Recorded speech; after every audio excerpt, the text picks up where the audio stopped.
Hello everyone, welcome to the class. आप किसी भी लॉ से रिलेटेड एग्ज़ाम की तैयारी कर रहे हो, ये सीरीज़ आपके लिए बहुत ही हेल्पफुल होने वाली है। वीएनएस स्टार्ट करने से पहले हम थोड़ा सा इंट्रोडक्शन देखेंगे, क्रिमिनल जस्टिस सिस्टम कैसे आया, आईपीसी और वीएनएस कैसे एग्जिस्टेंस में आया। जो एग्ज़ाम ओरिएंटेड टॉपिक होंगे वही डिस्कस करेंगे केवल। उसके बाद हम bare act one by one discuss करेंगे with case laws and pre mains interview के क्वेश्चन को भी हम साथ में देखेंगे।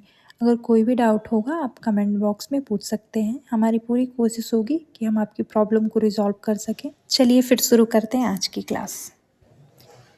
पहले देखते हैं, क्रिमिनल लॉ में स्टेट और इंडिविजुअल दोनों का बड़ा ही रोल होता है, क्योंकि स्टेट और इंडिविजुअल के बीच में एक रिलेशन होता है जिसे हम कह सकते हैं क्विड प्रो क्यो रिलेशन।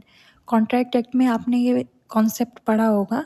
इसका मतलब होता है something return in something. State और इंडिविजुअल के बीच में क्विड प्रो क्यो रिलेशन कैसे होता है वो हम देखेंगे। इंडिविजुअल जो होता है उसको किसकी नीड होती है, उसको सिक्योरिटी चाहिए होता है उसकी लाइफ, बॉडी और प्रॉपर्टी के अगेंस्ट, और वो सिक्योरिटी जो इंडिविजुअल को प्रोवाइड करता है वो स्टेट प्रोवाइड करता है। इट मीन्स कि जो बॉडी, प्रॉपर्टी और लाइफ के अगेंस्ट सिक्योरिटी होता है इंडिविजुअल के लिए, वो स्टेट प्रोवाइड करता है। और उसके बदले इंडिविजुअल क्या करता है, इंडिविजुअल स्टेट के सारे लॉज को फॉलो करता है। स्टेट जो भी रूल्स, लॉ, स्कीम बनाता है उसे फॉलो करता है और स्टेट को टैक्स पे करता है अपनी सिक्योरिटी के बदले में। ओके, अब अगला कॉन्सेप्ट हम देखेंगे, लॉ कौन बनाएगा, who will create the penal laws. एक बहुत ही फेमस जूरिस्ट हैं ऑस्टिन, उन्होंने बोला था कि सॉवरेन जो होता है, जो मोनार्क होता है, ऑटोक्रेट्स होते हैं, वही लॉ को क्रिएट करते हैं। तो इसका मतलब हो गया कि ये टाइम टू टाइम चेंज होता रहता है। कभी राजा का शासन हुआ करता था, अब के टाइम में डेमोक्रेसी है, तो डेमोक्रेसी में जो है पार्लियामेंट है, तो पार्लियामेंट ही यहाँ पे सॉवरेन है। तो यहाँ पे लॉज कौन बनाएगा, पार्लियामेंट। नेक्स्ट टॉपिक है ऑफेंस एंड क्राइम। इन दोनों का डिफरेंस हम देखेंगे क्योंकि ये मेंस में बहुत सारे क्वेश्चन इससे बनते हैं।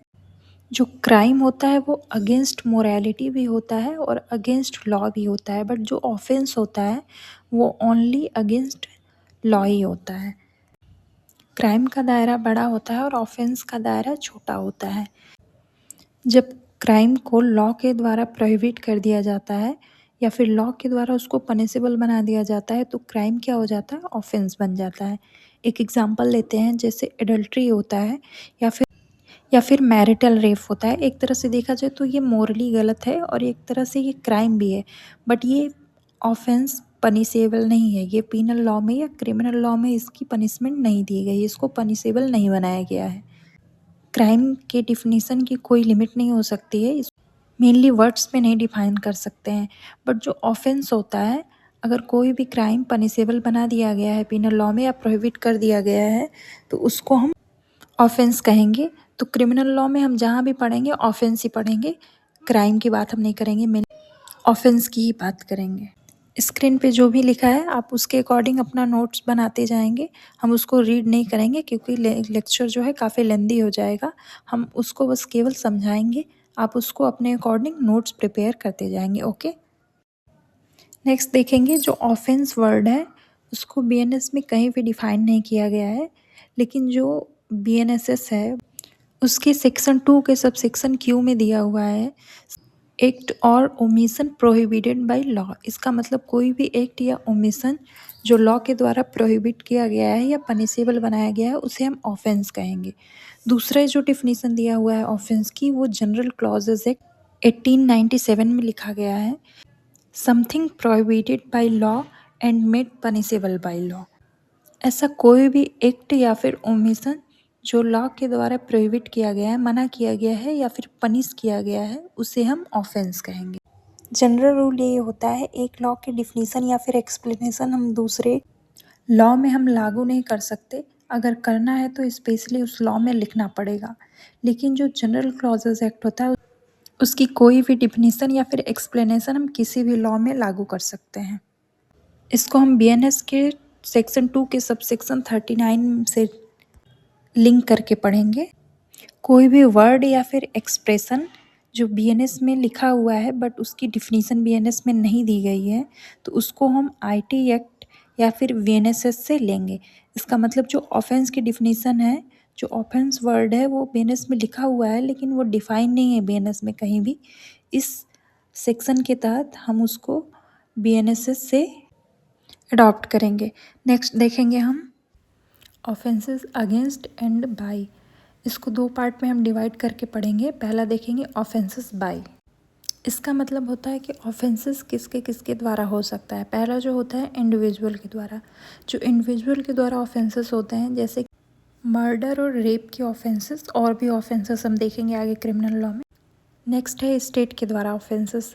जो पब्लिक सर्वेंट होते हैं वो स्टेट को रिप्रेजेंट करते हैं, तो जितने भी पब्लिक सर्वेंट के द्वारा ऑफेंसेस होते हैं उनको हम स्टेट के द्वारा ऑफेंसेस मान के चलेंगे।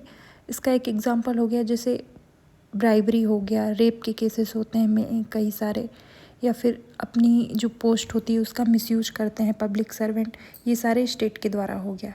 तीसरा जो होता है पब्लिक के द्वारा। जो पब्लिक एक ग्रुप के लोग जो ऑफेंसेस करते हैं जैसे कि टेररिज्म हो गया, ऑर्गेनाइज्ड क्राइम हो गया, मॉब लिंचिंग हो गया, ये सारी चीज़ें आपके एक पब्लिक के द्वारा हो गई। इंडिविजुअल, स्टेट और ग्रुप के द्वारा जो ऑफेंसेस होते हैं वो हमने देख लिया। अब देखते हैं कि ऑफेंसेस किसके अगेंस्ट हो सकता है। तो इसमें 4 पार्ट में हम डिवाइड करेंगे इसको। पहला जो होता है ऑफेंसेस अगेंस्ट स्टेट, फिर इंडिविजुअल, फिर पब्लिक मीन्स यहाँ पे ग्रुप की बात कर रहे हैं, और लास्ट जो होगा वो पब्लिक जस्टिस सिस्टम। पहला जो स्टेट के अगेंस्ट ऑफेंसेस होंगे, जो इसमें हम 2 पार्ट डिवाइड करेंगे। स्टेट जो होता है वो ज्यूरिस्टिक पर्सन की तरह वर्क करता है, तो स्टेट के अगेंस्ट ऑफेंसेस जैसे कि टेररिज्म हो गया या फिर देश की इंटीग्रिटी को ख़राब करने के लिए कोई ऑफेंस किया जाता है। एंड दूसरा जो होता है जो पब्लिक सर्वेंट देश को रिप्रेजेंट करते हैं, पब्लिक सर्वेंट के अगेंस्ट जो ऑफेंसेस होते हैं जैसे कि पुलिस को उसके काम को करने से रोकना या फिर पुलिस को मारना, पुलिस के काम में बाधा डालना, ये सारी चीज़ें हो गई जो ये पुलिस के अगेंस्ट, यानी कि पब्लिक सर्वेंट के किसी भी काम में बाधा डालना ये पब्लिक के अगेंस्ट हो गया, पब्लिक सर्वेंट के स्टेट के अगेंस्ट हो गया। अगला जो है वो इंडिविजुअल के अगेंस्ट, मतलब कि इंडिविजुअल की बॉडी, प्रॉपर्टी एंड माइंड के अगेंस्ट कोई भी ऑफेंस होगा तो हम वो इंडिविजुअल के अगेंस्ट देखेंगे। अगला जो है वो एक पब्लिक पूरी ग्रुप के अगेंस्ट जो ऑफेंसेस होते हैं जैसे कि एडल्ट्रेशन हो गया, कोई भी एडल्ट्रेशन का ऑफेंस हो गया, या फिर स्कैम हो गया, स्कैम एक ग्रुप के अगेंस्ट ऑफेंस होता है, या फिर साइबर क्राइम हो गया, ये सारे ऑफेंसेस जो होता है एक ग्रुप, एक पब्लिक के अगेंस्ट होता है। ओके, नेक्स्ट है जो वो पब्लिक जस्टिस सिस्टम। पहले देखेंगे पब्लिक जस्टिस सिस्टम क्या होता है। गवर्नमेंट को रन कराने वाले इंस्टीट्यूशन जो कि क्राइम के अगेंस्ट वर्क करते हैं, लॉ को अप्लाई करने का काम करते हैं, या फिर लॉ के लिए वर्क करते हैं, या फिर गवर्नमेंट में या पब्लिक में या फिर सोसाइटी में जस्टिस सिस्टम को बनाए रखने का काम करते हैं, उन्हें हम पब्लिक जस्टिस सिस्टम कहते हैं। ये जैसे कि एग्जांपल में हो जाता है कोर्ट आपका हो गया, या फिर पुलिस हो गई, जेल हो गया, प्रिजन हो गए।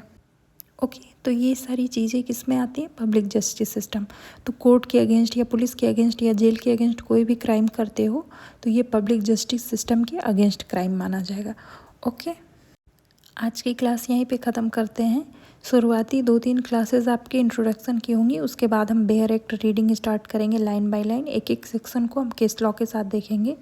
अगर आपको ये क्लास अच्छी लगी हो तो प्लीज़ लाइक, शेयर, सब्सक्राइब कर लीजिएगा। क्वेश्चन से रिलेटेड कोई भी डाउट हो तो आप कमेंट बॉक्स में पूछ सकते हैं। ओके, मैं इससे रिलेटेड जितने भी प्रीलिम्स या फिर मेंस के क्वेश्चन होंगे मैं लास्ट में पोस्ट कर दूँगी, यहाँ पे लिख दूँगी आपको। Thank you.